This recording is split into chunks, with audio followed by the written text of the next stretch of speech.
আবারও ভারত বাংলাদেশ সীমান্তে উত্তেজনা, আবারও বিজেপির উস্কানি। আর এবার উত্তর দিনাজপুরের হেমতাবাদে সীমান্তে 150 গজের মধ্যে বিজেপির বাংকার টহলদারির সময় নজরে আসতেই তীব্র আপত্তি জানায় বিএসএফ।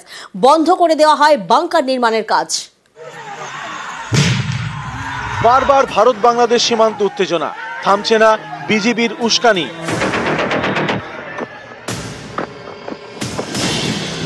কখনো কোচবিহারে, কখনো মালদায়, এবার উত্তর দিনাজপুর। সীমান্তের 150 গজের মধ্যে বাংকার তৈরির ছক বিজেপির, সেই কাজ বন্ধ করে দিল বিএসএফ। উত্তর দিনাজপুরের হেমতাবাদের শিমুলডাঙ্গা বর্ডার আউটপোস্ট। রবিবার এই সীমান্তে টহল দিচ্ছিলেন বিএসএফ জওয়ানরা। তখন তাদের নজরে পড়ে সীমান্তের ওপারে 150 গজের মধ্যে তৈরি হচ্ছে বাংকার। এতে তীব্র আপত্তি জানায় বিএসএফ। বিজেপির সঙ্গে ফ্ল্যাগ মিটিং করে বন্ধ করে দেওয়া হয় বাংকার নির্মাণের কাজ। বাংলাদেশ বারবার সীমান্ত উস্কানি দিচ্ছে, চেষ্টা করছে যুদ্ধের জিগির তৈরি করতে। কয়েকদিন আগে সীমান্ত লাগোয়া রাজবাড়িতে মহড়া দেয় বাংলাদেশি সেনা। বোমার ও বিমান উড়িয়ে ট্যাঙ্ক নিয়ে মহড়ায় নামে পদ্মাপাড়ের সেনাবাহিনী।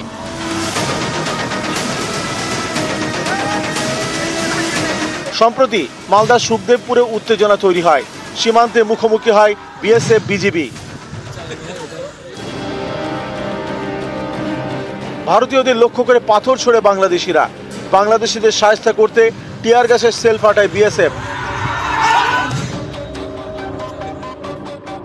কোচবিহারের মেখলিগঞ্জ, সম্প্রতি এখানকার সীমান্ত এলাকায় বেড়া দেন স্থানীয়রা। বাধা দেয় বিজেপি, কিন্তু তাতে গ্রামবাসীরা দমেননি।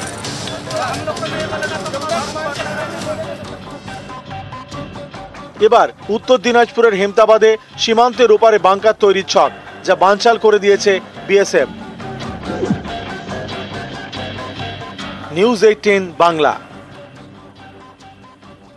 একদিকে সীমান্তে উত্তেজনা, অন্যদিকে লাগাতার বিক্ষোভ। আর সেই বিক্ষোভের চাপে ইউনূস সরকার। গভীর রাতে ঢাকায় ইউনূসের বাসভবনের সামনে বিক্ষোভ। আবারও আন্দোলনে বাংলাদেশের ছাত্ররা।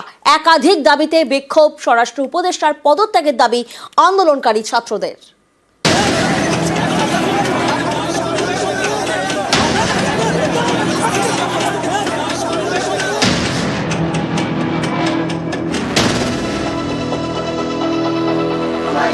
কয়েকদিন ধরেই ফের উত্তপ্ত ঢাকা। আবারও আন্দোলনে ছাত্ররা।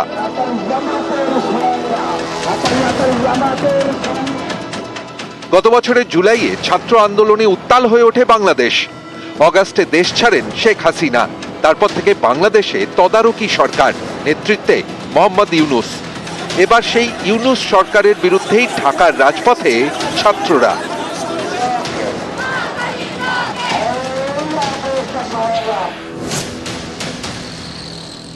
এই সরকার এটা পারে নাই, সিম্পল এটা পারে নাই। এখানে আমলাতান্ত্রিক যে একটা জটিলতা, ওই আমলাতে বিপ্লব কেরা মানেই না। এই যে গণ অভ্যুত্থান হয়েছে, এটা কিন্তু অস্বীকারও করা হইতেছে।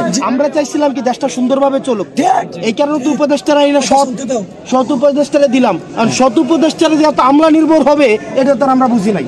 তারা দেখি হচ্ছে আরো বেশি তারা নিয়মতান্ত্রিক। হাসিনাকে ফালাইয়া না আমাদের আসলে ভুল হয়ে গেছে। জুলাই আন্দোলনে শহীদ এবং আহতদের আলাদা স্বীকৃতি দিতে হবে। পুনর্বাসন এবং চিকিৎসার ব্যবস্থাও করতে হবে। এই দাবিতে শনিবার থেকে শুরু আন্দোলন। রবিবার দিনভর চলে অবরোধ, বিক্ষোভ। দাবি আদায়ে পথে নামেন জুলাই আন্দোলনে আহতরাও।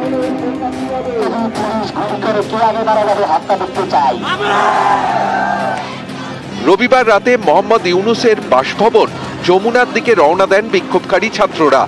শাহবাগ এলাকায় তাদের বাধা দেয় পুলিশ, কিন্তু রুখতে পারেনি। ব্যারিকেড ভেঙে ইউনূসের বাড়ির সামনে পৌঁছে যান বিক্ষোভকারী ছাত্ররা। ছাত্রদের এও দাবি, তিতুমীর কলেজকে বিশ্ববিদ্যালয় করতে হবে।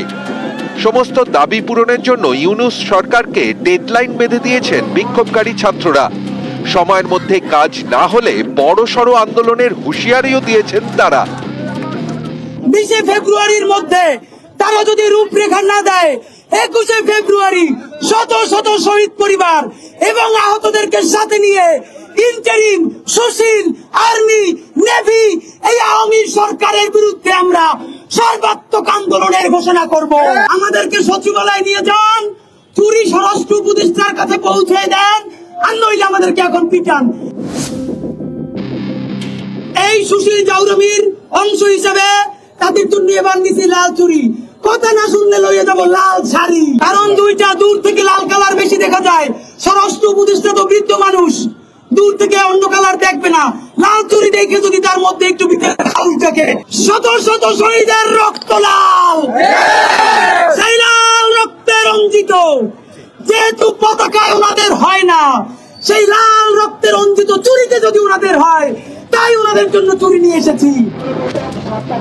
লাগাতার বিক্ষোভে বেজায় চাপে ইউনূস সরকার। ক্ষোভ সামাল দেওয়া দূরের কথা, সরকার চালানোই এখন মোহাম্মদ ইউনূসের কাছে বড় চ্যালেঞ্জ। এমনই মনে করছে আন্তর্জাতিক সংস্থা ইন্টারন্যাশনাল ক্রাইসিস গ্রুপ বা আইসিজি। তাদের মতে গণতান্ত্রিক উত্তরণে এখন উভয় সংকটে বাংলাদেশ। বাংলাদেশের তদারকি সরকারের মধুচন্দ্রিমা এখন পুরোপুরি শেষ। রাজনৈতিক দলগুলো ও অন্যান্য গুরুত্বপূর্ণ পক্ষ সংস্কার নিয়ে দরাদরি করছে, ভোট করানোর জন্য মরিয়া হয়ে উঠেছে। এর জেরে ইউনূস সরকারের উপর এবছর রাজনৈতিক চ্যালেঞ্জ আরো বাড়তে পারে। যদি নির্বাচন প্রক্রিয়া দেরি হয়, যদি সংস্কার আলাপ আলোচনা দীর্ঘায়িত হয়, তাহলে সেই স্বৈরাচার সুযোগ পেয়ে যাবে আবার দেশের মানুষের কাঁধে চেপে বসার। নিউজ 18 বাংলা। পাকিস্তানের সঙ্গে বাংলাদেশের এখন মাখো সম্পর্ক। আর এবার খালেদা জিয়াকে চিঠি পাকিস্তানের প্রধানমন্ত্রীর। চিঠিতে খালেদা দ্রুত আরোগ্য কামনা করেছেন শাহবাজ শরীফ। এর আগে গত ডিসেম্বরে মিশরে মুখোমুখি হন শরীফ এবং ইউনূস। বাংলাদেশে এলো পাকিস্তানের প্রধানমন্ত্রীর চিঠি। বাংলাদেশের প্রাক্তন প্রধানমন্ত্রী তথা বিএনপি চেয়ারম্যান খালেদা জিয়াকে চিঠি শাহবাজ শরীফের।